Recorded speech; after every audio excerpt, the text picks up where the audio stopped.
Assalamualaikum warahmatullahi wabarakatuh.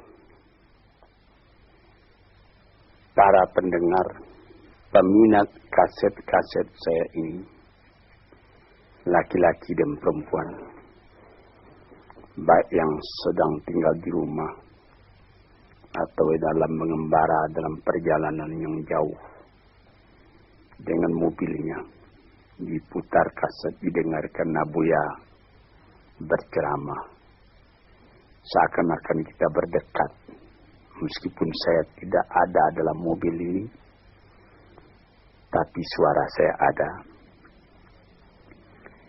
Yang akan saya bicarakan pada hari ini ialah tentang mensyukuri nikmat Allah Subhanahu wa Ta'ala.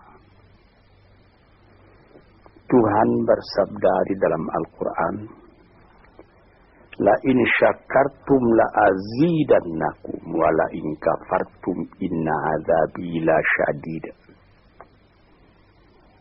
Sesungguhnya jika kamu syukuri yang nikmat yang diberikan Allah kepadamu, niscaya nikmat itu akan ditambah lagi oleh Tuhan. Sebaliknya jika kamu lupakan nikmat itu,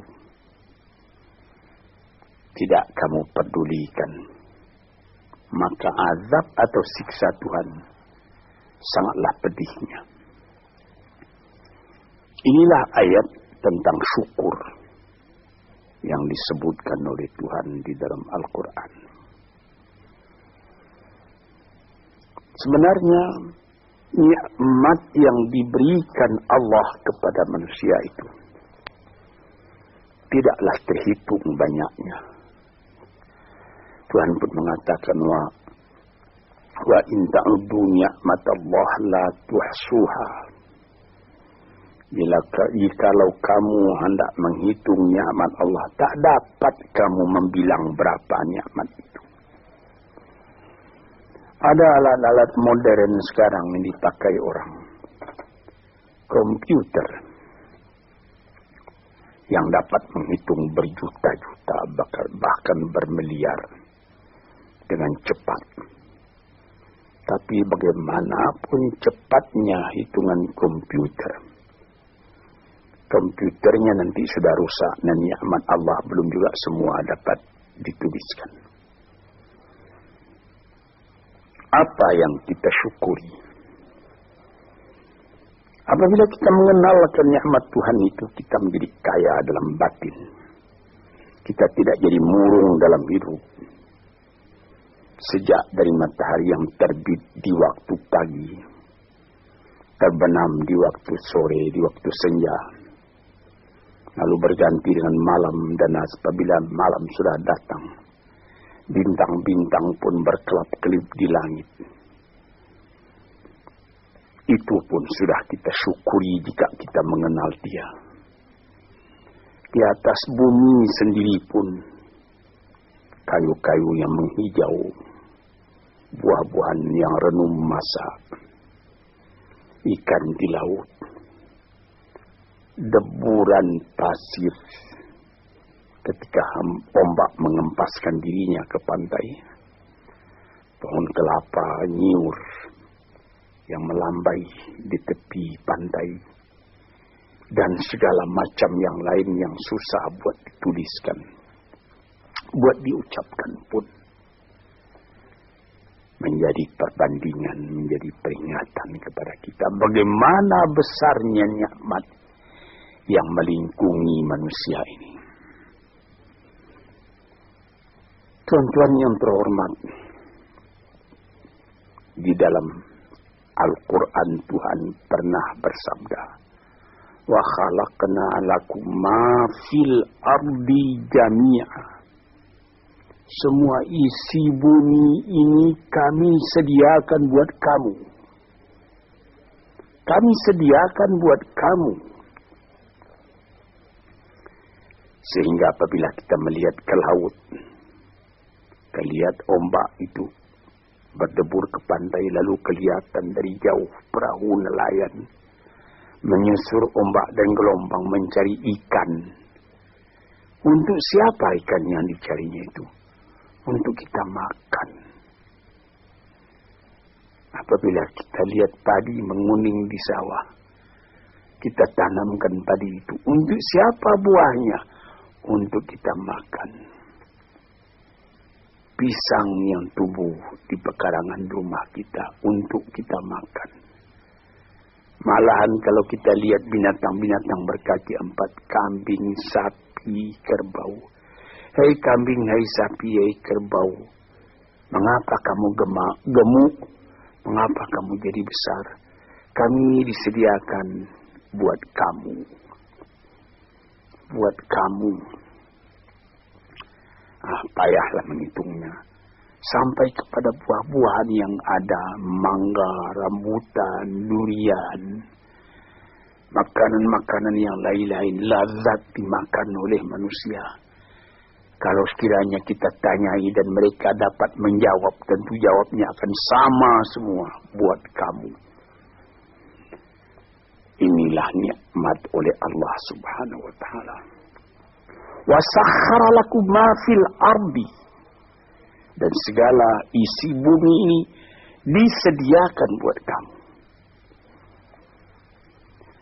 Di sini kita merasa dalam hati syukur.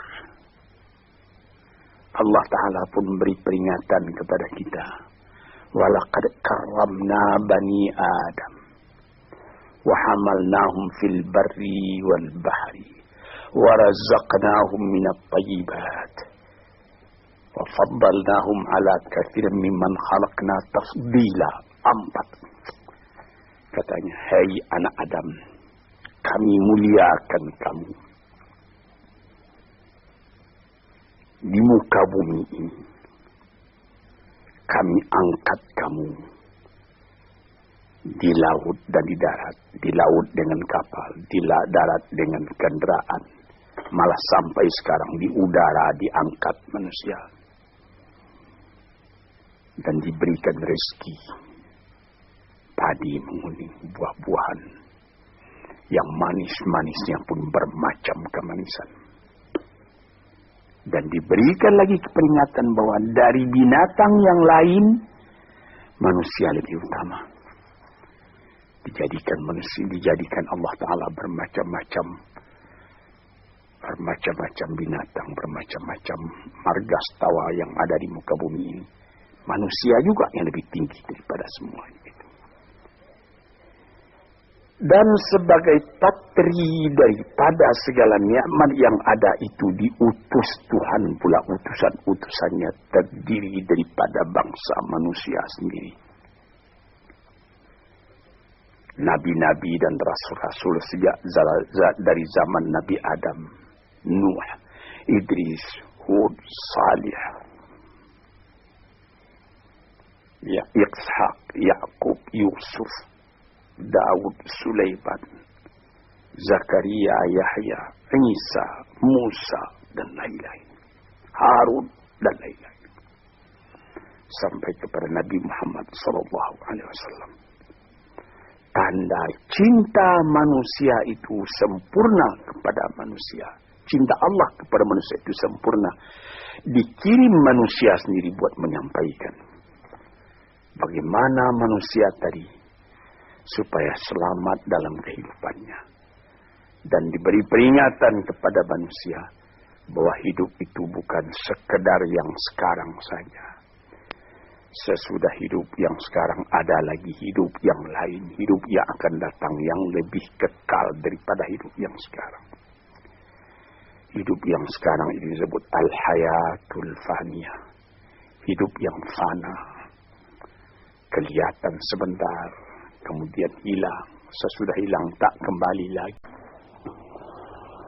Memang banyak sekali manusia. Sudah ada nikmat datang, dia tidak memperdulikan nikmat itu, dia masih mengomel saja. Kita misalkan, ada seorang perempuan bertandang ke rumah sahabatnya perempuan yang lain. Sesampai di rumah tadi dilihatnya Senang dia melihat bagaimana keadaan rumah itu. Dilihatnya ada televisi terletak, ada radio, ada CC, kursi-kursi bagus, ada lagi perhiasan-perhiasan yang lain. Tanda dia bergembira, dia bilang, syukur saudara atau saudari, ada radionya nih, ada televisinya ini, ada lagi CC-nya model betul ini. Furniture di mana ini yang menyediakan? Disambutnya, televisinya sudah model, ketinggalan model ini 10 tahun yang lalu.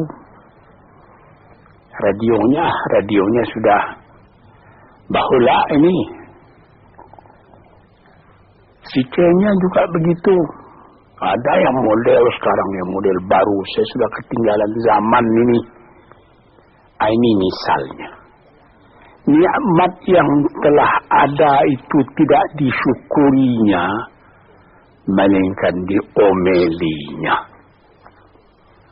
Ini banyak manusia yang seperti ini. Sebagaimana pernah saya katakan dalam kaset ini, inilah orang yang wa nafsin wa min nafsin la tashba, jiwa yang tidak pernah merasa kenyang, tamak terus. Orang seperti ini kalau dia ditimpa oleh kesusahan, akan seperti cacing tanah panas orang seperti itu. Sebab dia tidak pernah bersyukur kepada Tuhan. Dapat percobaan sedikit sudah gelisah, sudah seperti terbakar dirinya. Dia tidak akan merasakan nikmat hidup walaupun bertimpa nikmat dalam rumahnya, dia tidak akan merasakan nikmat hidup. Inilah orang yang pada penglihatan orang lain dia kaya, tetapi dialah orang yang paling miskin. Sebab disebutkan oleh ahli-ahli falsafat, siapa orang yang miskin di dunia ini? Orang yang terlalu banyak kehendaknya, itu orang yang miskin. Siapa orang yang kaya di dunia ini, yang merasa cukup dengan apa yang ada. Dia bersyukur atas yang ada. Bukan berarti dia menolak yang tidak ada. Kalau ada, syukur. Kalau belum ada, sabar. Jadi, syukur itu ada imbangan, yaitu sabar dan syukur.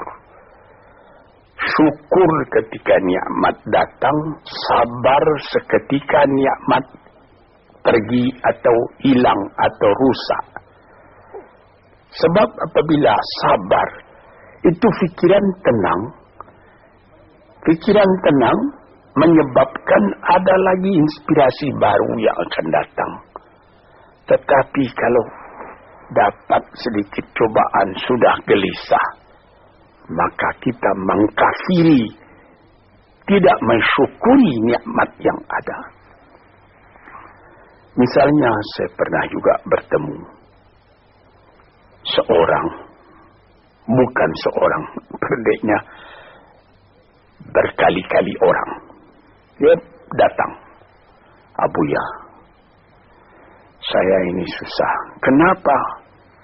Ya Buya mengatakan kalau kita suka bertahajud, suka beribadat dengan setia, nanti apa yang kita minta dapat dikabulkan oleh Tuhan. Saya sudah 4 tahun tahajud saja seben malam, tidak dikasih apa-apa. Ini orang tidak bersyukur. 4 tahun dia bertahajud terus menerus. Dengan apa dia bertelanjang? Tidak pakai mukena. Berapa dibeli mukena itu?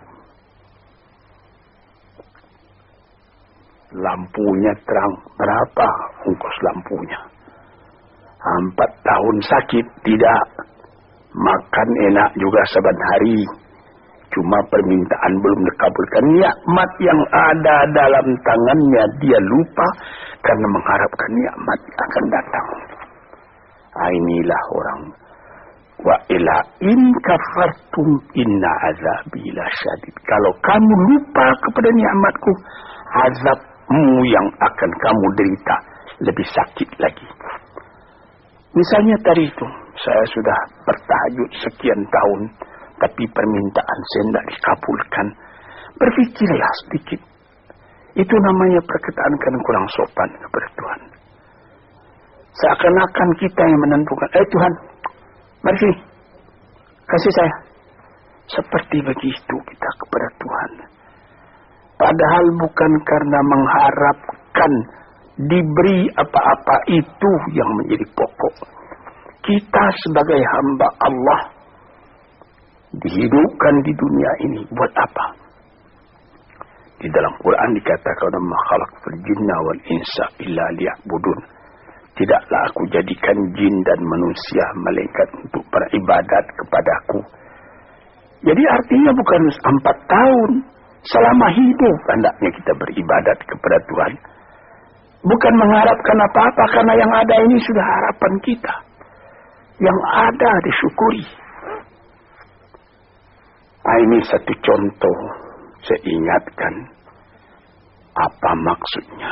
Inna azabi lasyadid. Orang yang lupa kepada nikmat Allah, nikmatnya Allah dia lupakan, dia tidak bersyukur, siksaan datang. Siksaan apa? Gelisah hatinya selalu. Itu siksaan, itu gelisah. Sudah dapat mobil. Apa merek mobil? Mereknya Holden. Ya, tapi baru dipakai 2-3 hari. Ya, tapi sekarang ada lagi ini Holden. Mau pakai Mercedes Benz. Pakai apa lagi? BMW, Volvo, macam-macam. Macam-macam pikirannya itu sudah siksaan buat dia. Padahal bukan pula dilarang mencita-cita yang baru itu. Bukan dilarang. Tapi berpikirlah dengan wajar yang akan datang disyukuri. Yang telah ada ini lebih disyukuri lagi. Orang gelisah karena mengharapkan yang baru. Dia lupa keadaan kekayaan yang ada pada dirinya sendiri. Cobalah. Kita kaya. Mobil ada. Rumah besar. Ini cukup. Tapi badan sakit. Bagaimana? Saya teringat salah seorang sahabat saya telah meninggal. Itu terkenal orang kaya besar. Bapak Rahman Tamin. Dia di rumah sakit. Dia ketika itu baru saja membuka pabrik tekstil di Surabaya. Jadi, bukan main lah dia terkenal. Jadi ketika dia sakit, saya pergi melihat dia. Sekarang saya mengerti, katanya, apalah arti kekayaan saya yang banyak itu, katanya. Yang penting sekarang ini bagi saya sehat. Ini perkataan dari seorang mukmin yang mengetahui berapa nikmat Allah. Tapi nikmat yang paling besar itu kesehatan, bukan kekayaan. Dia berdoa kepada Tuhan, dia beribadat. Dia minta, ya Allah, sehatkanlah badanku atau tetapkanlah imanku. Ini saya pernah melihat. Di sini kita melihat bahwa kesehatan badan adalah kekayaan yang tidak ada nilainya. Walaupun engkau tidak mempunyai banyak kekayaan, tapi badanmu sehat, kekayaan berjuta-juta itu. Engkau tidak banyak kekayaan, tetapi engkau makan enak. Tapi nanti disambut dengan al-hayatul baqiyah, hidup yang kekal. Disitulah kehidupan yang sejati. Kita kembali kepada yang tadi. Mengenal hidup yang seperti ini saja sudah patut disyukuri. Kalau kita tidak mengenal hakikat dari kehidupan itu, apalah obah kita dengan binatang. Tuhan pernah bersabda dalam Al-Quran. Dia katakan, walaqad zara'na li jahannama katsiran minal jinni wal insi lahum qulubun la yafqahuna biha wa lahum adhanun la yasma'una biha wa lahum a'yunun la yubsiruna biha wa lahum adhanun la yasma'una biha ulaika kal an'am bal hum adall wa ulaika humul ghafilun. Akan kami lemparkan kepada neraka kesengsaraan, api neraka jahanam. Manusia, dia berhati tapi tidak memperhatikan, dia bermata tak melihat, dia berkuping tak mendengar. Apalah ubahnya manusia yang demikian itu dengan binatang? Bahkan lebih lagi sesatnya dari binatang. Sebab binatang kalau dia tidak berpakaian, tidak ada orang menyalahkan. Tidak ada kata salah, kata benar dan salah pada binatang. Sebab itu maka manusia yang tidak mempergunakan hatinya, matanya, telinganya, lebih hina dari binatang. Dan mereka itulah orang yang lalai, tak memperhatikan hakikat dari kehidupan itu.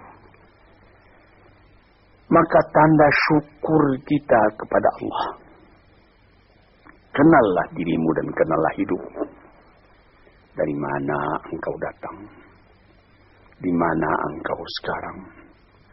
Kemana engkau pergi lagi sesudah ini? Kambing, sapi, kerbau tidak membicarakan ini. Dia cuma memikirkan makan. Manusia disuruh memikirkan ini. Taruhlah manusia itu tidak ada nabi, tidak ada utusan dari Allah datang. Akalnya sendiri pun di dalam kehidupan itu hendak mencari juga jalan yang baik, hendak menjauhi juga jalan yang buruk. Tak ada orang yang menyukai yang buruk dalam hidup ini. Walaupun orang yang telah terlanjur berbuat buruk sekalipun dia menyesali karena dia tidak dapat menahan dirinya. Sebab itu maka bersyukurlah kita kepada Allah. Kehidupan kita itu tidak disia-siakan, tidak disia-siakan oleh Allah. Yahsabul insanu ayyutraka sudah. Apakah manusia menyangka bahwa dia akan dibiarkan saja, tidak terpelihara, berjalan tidak tentu arah? Tidak. Tidak. Sejak dari masa dalam menjadi nutfah lagi, sampai menjadi insan sudah menjadi fikiran kita. Bagaimana keindahan Allah menjadikan kita. Nah, sebab itu maka dikatakan, bersyukurlah. Syukurilah nikmat Allah itu. Sekarang timbul pertanyaan, bagaimana yang dimaksud dengan syukur itu? Saya pertalikan sedikit dengan falsafah. Sokrates apabila dia mempelajari keadaan alam, sesudah melihat keadaan alam ini, dia pun mempunyai iman bahwa ada yang menciptakan alam, yaitu Tuhan. Dia bersyukur. Mengetahui itulah hakikat hidup, kata beliau. Mengetahui itulah kebahagiaan sejati, kata beliau. Maka di sini kita melihat, syukur ya Allah, aku tidak dijadikan jadi binatang. Syukur ya Allah, aku tidak jadikan manusia yang sia-sia. Syukur ya Allah, aku terjadi dalam keadaan seperti ini. Sehingga aku tahu yang hak, tahu yang batil, tahu yang buruk, tahu yang baik. Tahu dari mana asal perjalanan ini, dan tahu pula kemana tujuan perjalanan ini. Syukur kepada Allah karena kita tahu kita datang ke dunia cuma sekali. Sepintas, sekejap mata dibandingkan dengan umurnya dunia. Taruhlah orang berumur 100 tahun yang paling panjang. Tapi apalah artinya 100 tahun dengan umur dunia yang sudah miliar tahun. Dan apabila kita mati pun, dunia pun akan tinggal sepeninggal kita. Entah berapa juta tahun lagi, tidak tahulah. Sepintas zaman kita lalu ke dunia ini. Kita bersyukur karena kita diberi ingat. Yang sepintas zaman, yang sekejap mata itu harus kita isi. Sehingga setelah badan kita hancur di dalam bumi, kita masih hidup. Ini, saudara-saudara pendengar yang terhormat, kita sudah mati hancur di kandung tanah, tapi masih hidup. Ada orang yang berumur sampai 100 tahun misalnya, atau lebih sedikit, tidak pula banyak lebihnya itu. Belum saya mendengar berita di dunia ada orang yang berumur 200 tahun, tidak. Paling banyak ya 120, 130 tahun, itu pun sudah lemah. Nah, dalam umur yang sekian pendeknya kita lalui di dunia, dia bisa kita panjangkan. Dengan apa? Dengan sebutan, dengan amal, dengan bekas tangan, dengan iman dan amal saleh. Sesuai dengan apa yang disebut di dalam pantun Melayu, Pulau Pandan jauh di tengah. Di balik pulau angsa dua, hancur badan di kandung tanah. Budi yang baik terkenang jua. Ada juga satu syair daripada Syauqi Bai, penyair Arab Mesir yang terkenal. Ihfaz li nafsika qabla mautika zikraha, fadzikru lil insani umrun thani. Sebelum engkau mati, peliharalah sebutan dirimu yang akan dikenang orang daripada dirimu. Karena kenangan atas ketika hidup yang dulu itu adalah umur yang kedua kali bagi manusia. Banyak orang yang setelah dimasukkan ke dalam kubur, masuk, sudah ditimbun kubur tadi, orang pun pulang ke rumah. Sebutan orang tadi keluar dari kuburnya. Tiap hari dia keluar. 1 tahun, 2 tahun, 10 tahun, 100 tahun. Malah ada yang beribu tahun. Nabi kita Muhammad SAW umurnya cuma 64 tahun. Tapi beliau sampai sekarang sudah 1400 tahun. Masih seperti kemarin saja. Hidup beliau itu menjadi sebutan siang malam. Inilah maksudnya yang dikatakan orang yang sesudah mati dia hidup kembali lebih panjang umurnya. 64 tahun dibandingkan dengan 1400 tahun. Dan selama azan masih kedengaran di puncak menara, entah ratusan ribu tahun lagi, itu nama akan tetap hidup. Ini yang kita syukuri kepada Tuhan. Sebaliknya, setelah kita sebutkan bagaimana syukur atas nikmat yang diberikan Allah, sebaliknya ada orang yang tidak berterima kasih sedikit juga kepada Tuhan, melainkan mengomel terus bagaimanapun banyaknya nikmat yang dia terima. Maka pada ujung ayat tadi dikatakan, wala in kafartum inna azabi la syadid. Kalau kamu masih mengingkari nikmat Tuhan itu, maka siksaan Tuhan amatlah pedihnya kepada dirimu.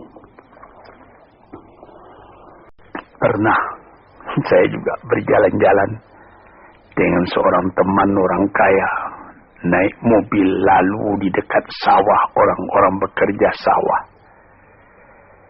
Ketika itu hari kira-kira pukul 12:30 hari. Saya melihat bagaimana sesudah membajak sawahnya, orang yang punya sawah tadi makan. Dibawakan oleh istrinya dari kampung. Di dalam besek nasi yang akan dimakan oleh suaminya, dimakan oleh suaminya itu.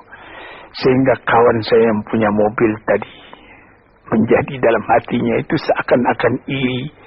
Saya yang tinggal di gedung besar, di rumah besar, mempunyai mobil beginian, tidak merasa enak makan seperti itu, katanya. Coba Tuhan, berapa nikmat Allah. Maka itu kita kembali kepada pangkal kaji tadi. Wa in syakartum la azidannakum. Apa nikmat yang telah diberikan oleh Allah Ta'ala, syukurilah. Apabila itu engkau syukuri, badanmu sehat, hatimu senang, dadamu lapang. Dalam hal itu insya Allah Tuhan memberikan lagi tambahan nikmat itu. Wala in kafartum, tetapi jikalau engkau lupakan nikmat itu, itu namanya sama dengan kafir. Melupakan nikmat itu sama kafir. Sebab kafir itu ada namanya kafir inat, kafir juhud, kafir nikmat. Kafir inat artinya keras kepala. Kafir juhud, ingkar, tak mau percaya. Kafir nikmat Tuhan telah datang, lupa nikmat itu. Itu juga termasuk kafir namanya. Kalau kita lupakan nikmat itu, maka kita sudah meracun diri sendiri. Makan tidak enak lagi. Mengapa? Ya habis. Rumah sewa saya sudah 40 pintu banyaknya. Tapi yang di sana tidak dibayar orang, di sana itu hampir terbakar rusak. Jadi berapa? Ada 2 rumah. Jadi yang 30 bagaimana? Lupa itu. Inilah beberapa contoh daripada orang yang memungkiri nikmat Allah. Itu juga merubah kepada rupa muka kita. Orang yang selalu tidak puas, walaupun dia punya kekayaan sudah berlimpah-limpah, tapi rasa syukurnya tidak ada, makannya pun tidak enak. Di dalam rumah tangganya pun dia menjadi selalu berungutan saja. Ketika mula-mula datang sesudah penyerahan kedaulatan pada tahun 50 datang ke Jakarta, suami istri hidup dengan sederhana, makan enak, tertawa pagi, tertawa sore, apa yang ada dimakan yang tidak sabar. Kemudian berlimpah-limpah rezeki. Rezeki datang, mulai lalai daripada Tuhan. Mulai lupa kepada nikmat. Lama-lama tidak mensyukuri nikmat. Timbul berkelahi dalam rumah. Si laki-laki tadi melihat lagi ada perempuan yang lebih muda. Dia mau kawin lagi, ribut lagi dengan yang tua, macam-macam. Nampak sebagaimana saya katakan tadi, nampak oleh orang luar, orang ini senang ini. Tapi di dalam rumahnya sendiri neraka, dibikinnya sendiri neraka itu karena dia tidak mensyukuri nikmat. Dia bikin sendiri neraka itu sebab dia tidak sabar ketika percobaan datang. Di sinilah tuan-tuan pendengar kaset yang saya cintai. Saya katakan di dalam agama kita disuruh qanaah. Apa? Menyambut dengan kedua belah tangan nikmat yang diberikan Allah, kecil atau besar, Yang penting nilainya. Nilai nikmat itu ialah apabila kita terima dengan syukur. Dan kalau percobaan datang, kita tabahkan hati, kita sabar. Percobaan itu banyak. Harta, berniaga rugi, istri atau anak yang dicintai mati misalnya, dan lain-lain sebagainya. Kita sabar menerima itu. Kita tabah menerimanya sehingga kita tidak goyang. Ketika nikmat datang, kita syukur, jadi kita tidak sombong. Ketika percobaan datang, kita sabar, jadi kita tidak bingung. Kita punya hidup selalu tenang. Di dalam ilmu tasawuf disebutnya bahwa antara syukur dengan sabar itu adalah seperti sayap. Sayap sebelah kanan syukur, sayap sebelah kiri sabar. Kalau patah salah satu dari dua sayap itu, kita jatuh, tidak bisa kuat lagi. Jadi sebagaimana kapal terbang juga mempunyai dua sayap. Kalau patah satu, lebih baik lekas berhenti, jangan berlayar lagi, nanti bahaya besar jatuh, membawa jatuh kita. Para pendengar, disinilah yang jadi tiang dari kehidupan kita sehingga menjadi kita normal.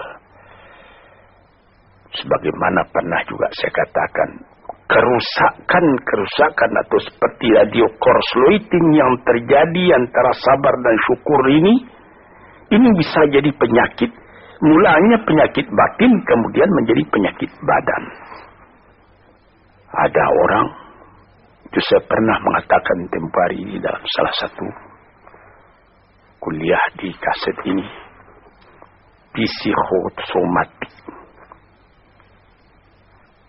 Dilihat penyakit, diperiksa, dianalisa oleh dokter. Asalnya dari kecewa.